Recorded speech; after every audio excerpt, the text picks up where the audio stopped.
काका, ये धारा 370 क्या है? धारा 370 क्या है ये जानने के लिए 42 साल पीछे जाना होगा बेटा।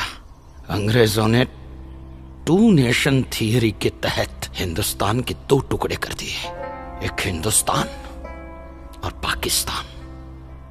पाकिस्तान की बहुत इच्छा थी कि जम्मू कश्मीर का विलीनीकरण पाकिस्तान में हो जाए, और राजा हरि सिंह चाहते थे कि कश्मीर एक स्वतंत्र देश रहे।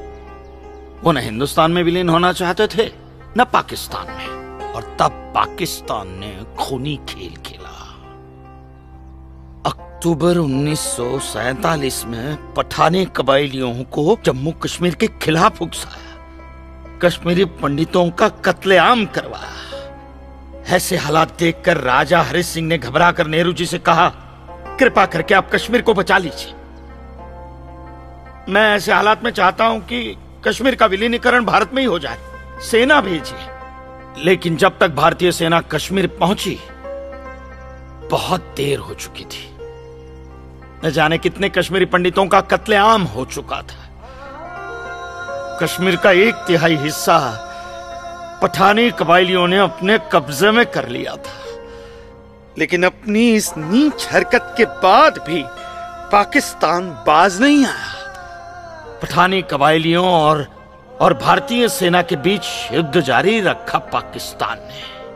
संयुक्त राष्ट्र सुरक्षा परिषद के 3 सदस्य आयोग की रिपोर्ट पर 13 अगस्त 1948 को पठानी कबायलियों और भारतीय सेना के बीच युद्ध विराम घोषित हुआ, और यह तय किया गया कि कश्मीर समस्या का हल जनमत के आधार पर ही होगा। सितंबर 1951 में मताधिकार के बाद एक बार फिर जम्मू कश्मीर के भारत में विलय की पुष्टि की गई, मगर इसी दौरान शेख अब्दुल्ला ने अपने हाथों से धारा 370 का ड्राफ्ट तैयार किया और नेहरू जी को सौंपा।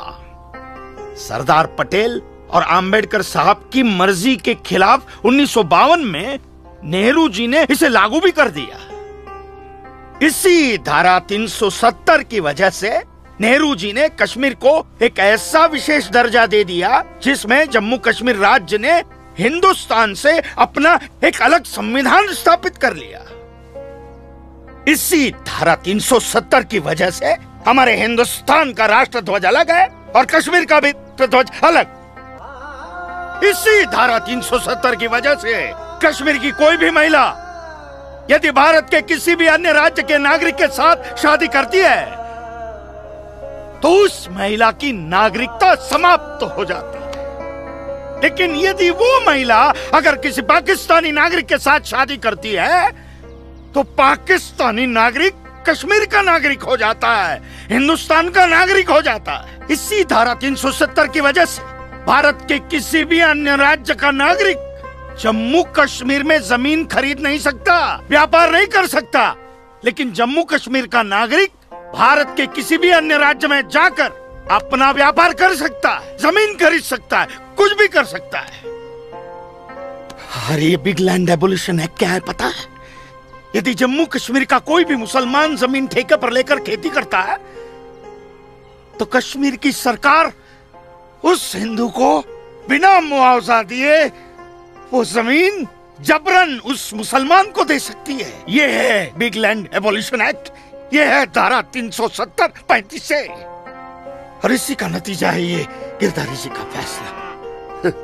और सिर्फ यही नहीं, ये जो सरकार की ऋण निरस्तीकरण योजना है ना, इसके अंतर्गत उन सारे मुसलमानों का कर्जा माफ कर दिया जाएगा जो उन्होंने हिंदुओं से लिया। बताइए। सरकारी नौकरियों में 5% का आरक्षण हम हिंदुओं के लिए किया है। सारे हिंदू कश्मीर से चले जाएं, यही चाहता है पाकिस्तान और यही चाहते थे शेख अब्दुल्ला।